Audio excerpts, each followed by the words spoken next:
नमस्कार मित्रों, राधे राधे। वैदिक कल्चर में आपका स्वागत है। आज बात करेंगे, बहुत से लोगों को प्रश्न थे कि महाकुंभ कब है, महाकुंभ की तारीख क्या है, उसने जो राजसी स्नान होता है उसका तारीख क्या है। देखिए, अब की बार हमने थोड़ा चेंज किया है। जो शाही स्नान कहा जाता था उसको हम राजसी स्नान कहते हैं, क्योंकि शाही स्नान उर्दू का शब्द है, इसलिए हम इस बार राजसी स्नान का प्रयोग करेंगे। तो हम आपको बताएंगे कि तीन कौन कौन से इस बार राजसी स्नान रहने वाले हैं और कुंभ कब तक चलने वाला है, कुंभ की कथा क्या है। कुंभ के विषय में विस्तार से आज हम इस वीडियो में चर्चा करने वाले हैं। तो आइए शुरू करते हैं। मित्रों, महाकुंभ, कुंभ क्या है? कुंभ कहते हैं घड़े को। और ये घड़ा आया कहां से? तो आइए जानते हैं कुंभ की कथा क्या है, कुंभ का प्राकट्य कैसे हुआ। मित्रों, कथा आपने श्रीमद् भागवत में सुनी होगी कि देव और दानवों का समुद्र मंथन हुआ था। वासुकी नाम के सर्प जो है उसकी रस्सी बनाई गई थी और मद्रांचल नाम का जो पर्वत था उससे समुद्र मंथन प्रारंभ हुआ था। जब मद्रांचल टिक नहीं रहा था तो भगवान ने कच्छप रूप अवतार धारण करके नीचे से उस पर्वत को सपोर्ट करा था। उसके बाद समुद्र मंथन प्रारंभ हुआ था। समुद्र मंथन में सबसे पहले विष निकला जो भगवान शिव ने ग्रहण किया, और उसके बाद अनेकों अन्य अन्य प्रकार की जो है वस्तुएं निकली। उसमें 14 प्रकार की वस्तुएं समुद्र मंथन में हमें प्राप्त हुई थी। उसमें से एक अमृत से भरा हुआ कलश जो है, जो धन्वंतरि जी महाराज लेकर प्रकट हुए थे। अब अमृत कलश कौन पिए सबसे पहले? इसमें जब युद्ध हो रहा था, देव और दानवों का 12 दिनों तक युद्ध चलता रहा। इस बीच में जो देवताओं की तरफ से जयंत जी थे, वो अमृत का कलश लेकर इस पृथ्वी पर 4 जगह घूमकर जिन्होंने कलश रखा था, उस जगह पर आज हम कलश को कहते हैं कुंभ। तो उन 4 जगहों पर कलश रखने के कारण उस जगह पर अमृत की कुछ बूंदें छलक कर गिर गई थीं, जिसके कारण हर 12 वर्ष बाद यह महाकुंभ मनाया जाता है। पहली बूंद जो है उज्जैन में गिरी, जो कि आप पिछली बार का उज्जैन का महाकुंभ था।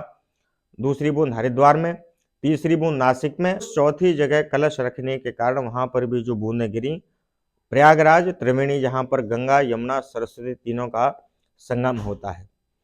तो इस प्रकार से हर 12 वर्ष बाद ऐसा योग बनता है कि जिसके कारण उस जगह की ऊर्जा जो है वह जागृत होती है, और अमृत के प्रभाव से उस समय उस जल में अद्वितीय ऊर्जा होती है, जिसके स्नान करने से हमारे जन्म जन्मांतरों के पाप नष्ट हो जाते हैं। यहाँ और कहा तो यहाँ तक जाता है कि जिसने एक बार अपने जीवन में महाकुंभ में जाकर त्रिवेणी में स्नान कर लिया, उसका कभी पुनः जन्म नहीं होता है और बार बार मृत्यु नहीं होती है। तो इस बार महाकुंभ जो है वो 13 जनवरी से प्रारंभ होकर 26 फरवरी तक चलने वाला है। 45 दिन का ये महाकुंभ का उत्सव होता है। इसमें दुनिया भर से जितने भी साधु होते हैं, जितने भी संत होते हैं, जितने महात्मा होते हैं, जितने महामंडलेश्वर होते हैं देश और विदेश में, वह सभी एकत्रित होते हैं और इन 45 दिनों के अंदर अपनी ध्यान साधना योग के द्वारा भगवत प्राप्ति का मार्ग प्रशस्त करते हैं। और इस समय में आपने देखा होगा कि नागा साधु भी आते हैं।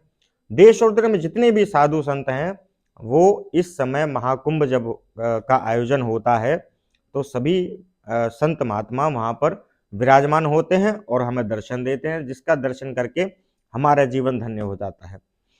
इस प्रकार से 3 राजसी स्नान इस समय होने वाले हैं। तो आप किसी भी दिन इस महाकुंभ में अपनी डुबकी लगा सकते हैं।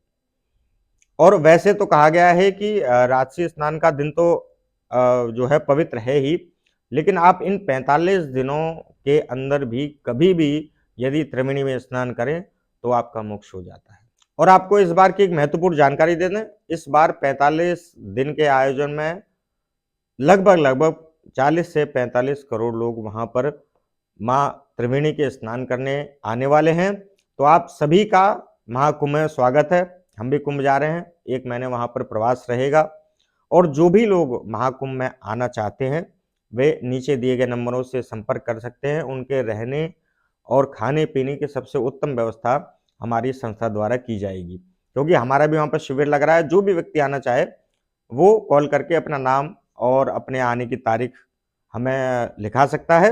जिससे कि उसको आने में आसानी होगी और किसी प्रकार का उसे परेशानी का सामना नहीं करना पड़ेगा। और एक विशेष बात, इस बार बहुत लोगों को देखा गया है कि कुंभ में जो है वो ऑनलाइन होटल बुक करते हैं, ऑनलाइन जो है शिविर बुक करते हैं। ऐसी बहुत सारी फर्जी वेबसाइट बन गई हैं, जिसके कारण बहुत सारे लोगों का पैसा मारा जा रहा है। तो आपको ऑथेंटिक वेबसाइट से ही पहली बात तो जो है बुकिंग करनी चाहिए।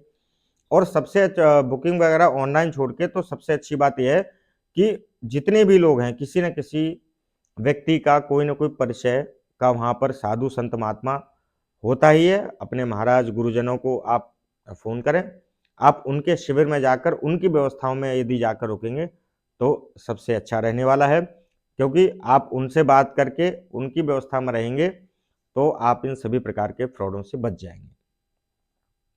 और भी कुंभ के विषय में जो जानकारी जैसे-जैसे प्राप्त होती रहेगी और कुंभ का दर्शन हम आपको इस चैनल के माध्यम से कराते रहेंगे कि कुंभ में कैसे-कैसे जो है आनंद आना प्रारंभ हो गया है।